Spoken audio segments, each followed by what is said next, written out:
Olá! Hoje a gente vai mergulhar fundo nos segredos jurídicos do mercado imobiliário. Sabe aqueles detalhes que fazem toda a diferença entre um bom negócio e um negócio realmente seguro? Então, é sobre isso que vamos falar. Pensa na cena. Os papéis foram assinados, as chaves estão na mão, a comemoração já começou. Mas e se eu te disser que tem uma pergunta que vale ouro nesse momento? A pergunta é: será que a pessoa é mesmo a dona legal daquele imóvel?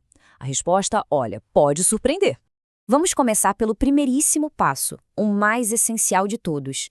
Antes de qualquer assinatura, a gente precisa saber com quem está lidando. E no mundo do direito, esse quem é uma questão central.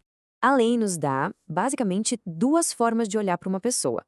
A primeira é o que chamam de capacidade de direito. Só pelo fato de existir, qualquer um de nós pode ter direitos, como, sei lá, herdar um imóvel. Mas a segunda é a que realmente importa para um contrato. A capacidade de fato, que é o poder de pessoalmente botar esses direitos em prática. É aqui que o negócio se firma ou desmorona. E como isso funciona no dia a dia? Bom, é assim. Menores de 16 anos são considerados absolutamente incapazes pela lei. Eles simplesmente não podem assinar nada. Um contrato com eles é nulo. É como se nunca tivesse acontecido. Agora, entre 16 e 18 anos, a pessoa é relativamente incapaz. Ela até pode assinar, mas tem um porém. Precisa da ajuda de um responsável legal. Se não tiver, o contrato se torna anulável, ou seja, lá na frente ele pode ser cancelado.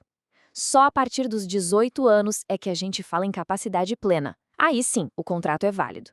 E olha, ignorar isso pode custar muito, muito caro. Ah, e essa regra não vale só para gente, para pessoas físicas. Uma empresa, que a lei chama de pessoa jurídica, também precisa ter essa capacidade para assinar contratos, né? E de onde vem a capacidade dela? Vem do registro formal, lá na junta comercial, por exemplo. Se a empresa não estiver registrada, quem assina, na verdade, é a pessoa por trás dela, não a empresa em si. Então a dica de ouro é: sempre confira o CNPJ e o registro da empresa antes de fechar qualquer negócio. Certo, já checamos as pessoas. Agora, vamos para o segundo ponto crucial. O que exatamente está sendo comprado? Porque um imóvel é muito mais do que só 4 paredes e um teto, acredite. Juridicamente falando, o que se compra é um bem imóvel. O que é isso? Bom, é tudo aquilo que não dá para mover de lugar sem destruir ou, pelo menos, alterar a essência. Pensa no terreno, na construção em si e até nas árvores que estão lá, plantadas. Tudo isso é parte do pacote principal. E do outro lado, a gente tem o bem imóvel. O nome já diz tudo, né? É qualquer coisa que pode ser movida sem estragar. Os móveis, os eletrodomésticos, um carro. E essa pequena diferença é a fonte de muita confusão. O que nos leva àquela pergunta clássica que todo mundo já se fez um dia. E aquela geladeira super moderna que estava na cozinha durante a visita, ela vem junto com o apartamento? A resposta é: depende do que está no contrato. Os armários embutidos, por exemplo, que fazem parte da estrutura, geralmente são considerados parte do imóvel. Mas a geladeira, o sofá, a máquina de lavar, tudo isso é bem móvel. A regra de ouro aqui é a seguinte: se não está escrito, listado, detalhado no contrato, o mais provável é que não faça parte da venda. Ok, já vimos as pessoas e o que está sendo vendido. Agora vamos para a papelada. No fim das contas, um contrato não é nada mais do que um conjunto de promessas que tem força de lei. O coração de qualquer contrato é a chamada obrigação jurídica. É uma relação bem simples. Uma pessoa, que é o devedor, tem o dever de entregar algo para outra pessoa, que é o credor. É isso. E essas obrigações se dividem em 3 tipos. A primeira é a obrigação de dar. O vendedor se compromete a entregar o imóvel, o comprador a entregar o dinheiro. Simples. A segunda é a obrigação de fazer. Pensa numa construtora que promete erguer um prédio seguindo o projeto à risca. E a terceira é a obrigação de não fazer. Um inquilino que promete não abrir um comércio num apartamento que é só residencial. Todo contrato imobiliário é, na verdade, uma combinação dessas 3 promessas. Agora, muita atenção aqui. A gente vai entrar no que talvez seja o segredo mais importante e o mais mal compreendido de todo o direito imobiliário. A diferença fundamental é entre posse e propriedade. Posse é uma situação de fato. É ter o controle físico da coisa.